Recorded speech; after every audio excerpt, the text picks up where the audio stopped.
Hola a todos, buenos días, buenas tardes, o si es de noche, buenas noches. Para mí, buenas tardes. Son las 12:30 de la tarde. Bueno, estamos en la unidad 4 y estamos con un poco de gramática. No mucho, un poco. So let's look at a few things that will support our language use in the moment, so functional language, around courtesy, comfort, and clarification. So today in this video, we are going to look at, and this should sound so familiar, we are going to look at using puede for polite requests, so again, courtesy. We are going to look at the verb estar to offer reassurance and to confirm that someone is okay and that things are okay.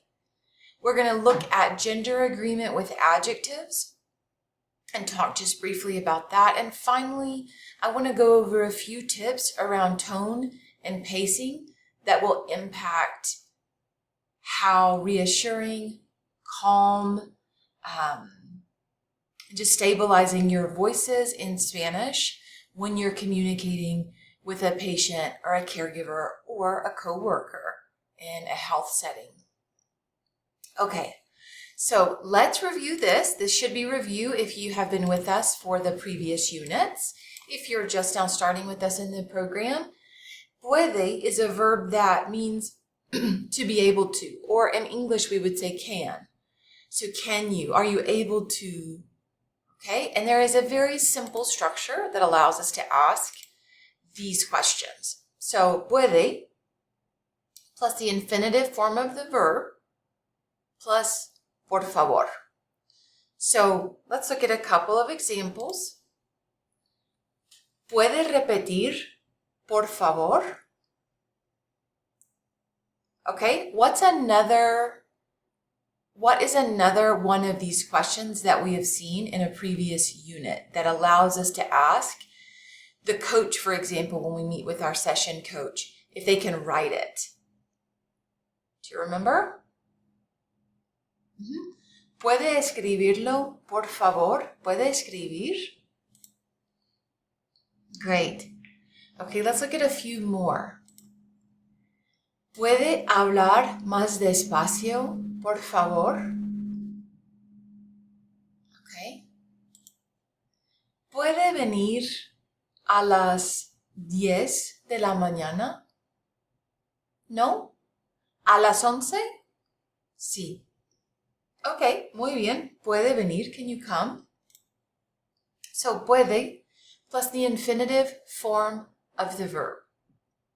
So in this next question that pops up, I want you to write an example that's not on the screen of using this formula. Asking, you can say, I'm asking a patient this, or I'm asking the caregiver this.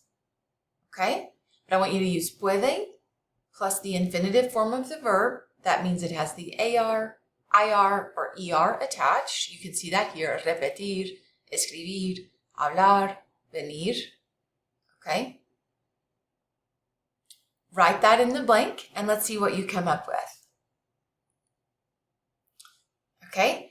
In your cuaderno, write down the few things in your work that you need to ask people to do. So we've looked at commands, in simple commands in the previous unit.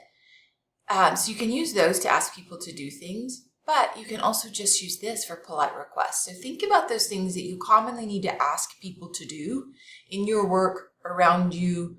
Like, can you help me with this? Maybe that's something you need to ask. But write down a couple of those in your cuaderno so that you'll have that language ready for you in your current role. Okay. Here's another one we've seen. Can you arrive early? Puede llegar 15 minutos antes de la cita. ¿Puede llegar temprano, por favor? Puede llegar. Okay? Now, since that was review, let's jump into estar. This is a verb we've already seen, we're already using. It means to be, but when we're using it with like in sentences or with a person, it means am, is, are. And we use this verb, estar, when we want to check on someone's current condition. Okay? I think we've mentioned that there's another verb to talk about, to say an, is, or are, to describe someone's personality, to say where they are from. But this version of to be is used to say how someone is doing currently, their current condition. So we are going to use this verb to reassure and confirm that someone is okay. So let's look at, I keep moving myself. Let's look at the verb estar. To reassure and confirm in the context where we will be right now, you only need two forms for this verb. Está, which means is. So I can say he is nervous. She is worried. I can say everything is fine. Is everything fine? I can say, I was trying to think, oh, she is calm. Maybe she was not calm and now she's calm. So is calm. The other is estoy, which is I am. Okay? So we've seen this with what question to ask how someone is doing. Yeah, that's right. ¿Cómo está? So you say estoy bien, gracias, y usted. So let's look at this use. Ask how someone is doing. ¿Cómo está? Your tone also will communicate how much you care. ¿Cómo está? Or you can say, if you realize maybe someone's not doing well, maybe they're breathing quickly, you can step to them and say, ¿Está bien? Are you doing okay? ¿Está bien? Okay. Another use, you can ask if everything is okay.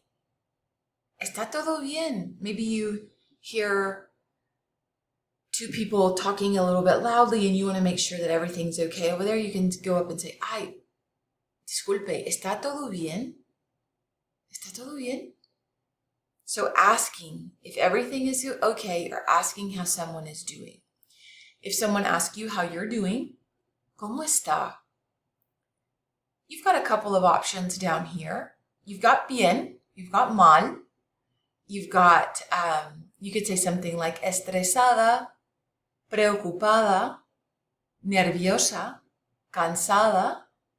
But maybe you need to say, I'm not worried. Maybe you need to say that to reassure someone. I'm not worried. Está todo bien. No estoy preocupada.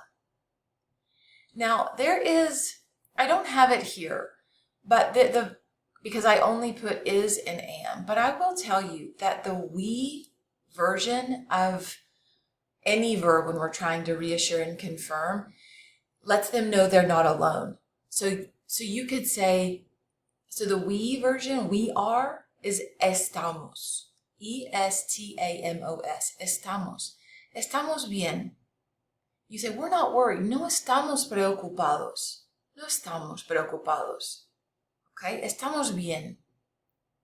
So you can jot that down, estamos, to say we are, and that lets you include yourself so that the patient doesn't feel alone or the family doesn't feel alone. Okay, let's keep going. Another use, again, when we have estoy, is to say you are here or you are here to help. So you can say estoy aquí. You can say estoy aquí para ayudar.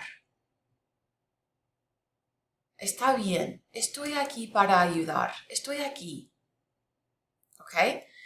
We're going to keep going with the same idea because, again, here the uses are to ask, and we have a use to say. Here's two more. So to say how you are doing or to say how someone is doing. So we had the questions in the previous slide, now the statements. Estoy bien. Estoy cansada. Or to say she is okay. Ella está bien. Ella. Ella está bien. That's she. Él is he. Él está bien. Or la señora está bien. El señor está bien. Let's keep going. To say everything is okay. So again, previous slide, to ask if everything is okay, and now to say everything is okay. Todo está bien. Okay? So here are some words you might hear when you ask someone how they're doing. They might say they're worried, they're nervous, they're tired. They might say they're frustrated. Okay? But you can see how we're just manipulating this verb estar to check on how someone's doing and then to reassure them that things are okay. All right, let's keep going. So now just a small note on gender agreement with adjectives. So if you've taken any Spanish class before or had much contact with Spanish, you know that it is a language that has gender in the spelling of words. So English is not a language like this where the spelling on a word reflects gender. So even with nouns in Spanish, they have a gender. So, they have a gender in terms of spelling. So if I say, this is a bolígrafo, there's nothing about it physically that would tell me the gender of this object. It's only the spelling. So this is bolígrafo, and I know that because it ends in O, it's going to be el bolígrafo. If I look at, this is a botella. It ends in A, this noun, botella. So I know that it's going to be la botella, el bolígrafo. The object itself doesn't have gender. It's the spelling of the word. So it's the same when you're describing an object, the adjective. So this is el bolígrafo, and I want to say is purple. Okay? Es morado. Let's pretend this water bottle was purple. So I would say la botella es morada. So we had morado and morada. So I'm changing that adjective to match the noun, even if the noun, the object itself, doesn't have gender. So with people, this is the guideline. So use the adjective that corresponds to the person with whom you are speaking. So if I want to say la señora, the lady here is worried. So we have two choices, preocupado, preocupada. So how would that sentence end? La señora está preocupada. Great. If I want to say the gentleman here is tired, el señor está, right, cansado with an O. Okay? Let's do another one.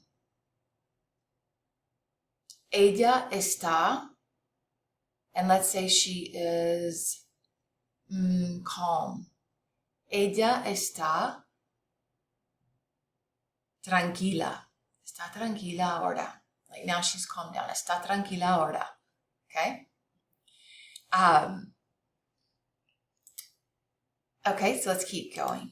So for females, if the adjective has this O or A option, for females, use A. For males, again, with adjectives that have this O or A option, use O. But there are many adjectives that do not end in an A or an O, so this guideline does not apply. So an adjective, important, importante, it ends in an E. So I could say, ella es importante, él es importante. It's the same. Okay? So for adjectives that do not end in this AO structure, no, it's going to be the same no matter if it's a female with whom you're speaking or a male with whom you're speaking. And again, I really like to teach this when we're talking about people to make it correspond to the person with whom you are speaking. And that's the language I like to use around it. And I'll leave it at that. So again, in your cuaderno, gather other adjectives that you might need. Look those up. Because even if you want to ask, like, are you worried? ¿Está preocupada? If you're talking with a señora or señorita, ¿está preocupada? Or maybe you want to say, are you worried, to a señor? ¿Está preocupado? Okay, and practice.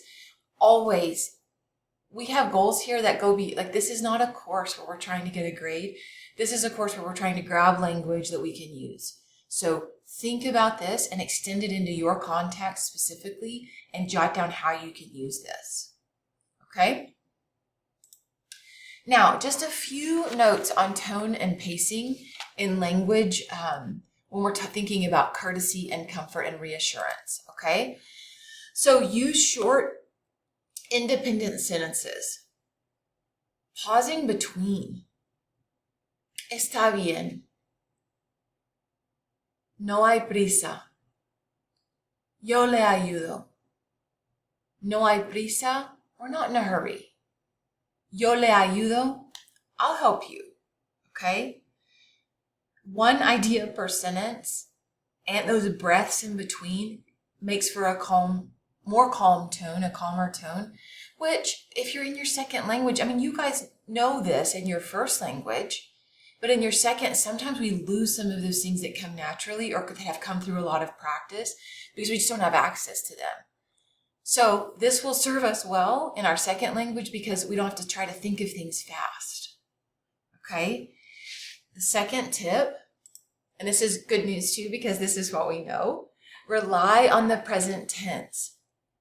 The present tense sounds more immediate, stable, and reassuring.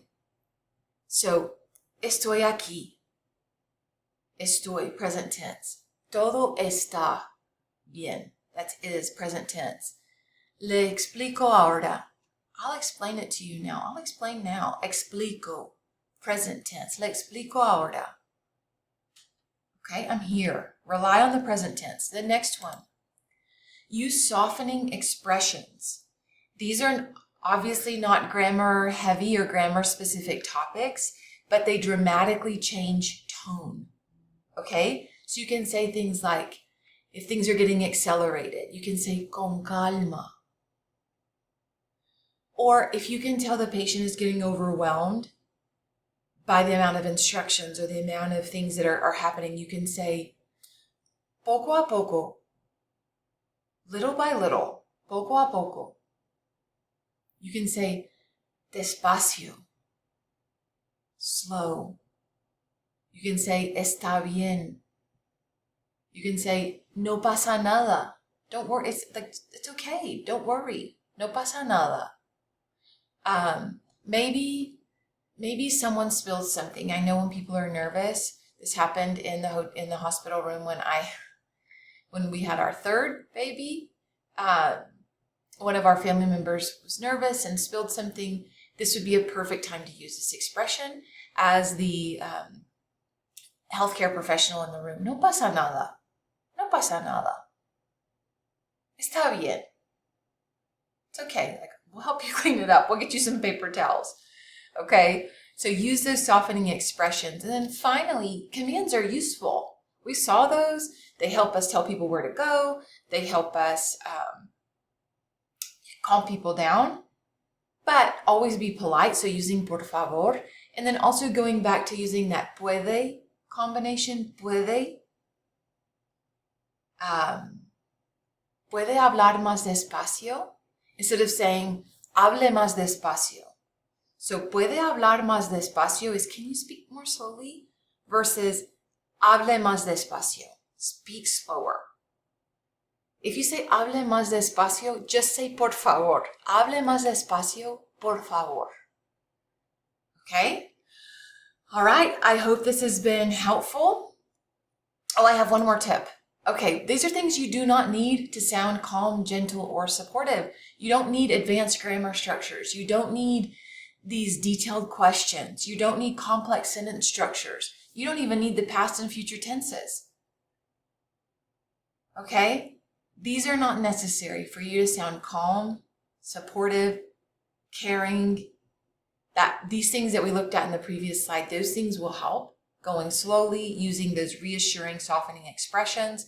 Add all those to your notebook so that you have them ready. You can practice them with your coach and you can put them into use in your work immediately. Adios.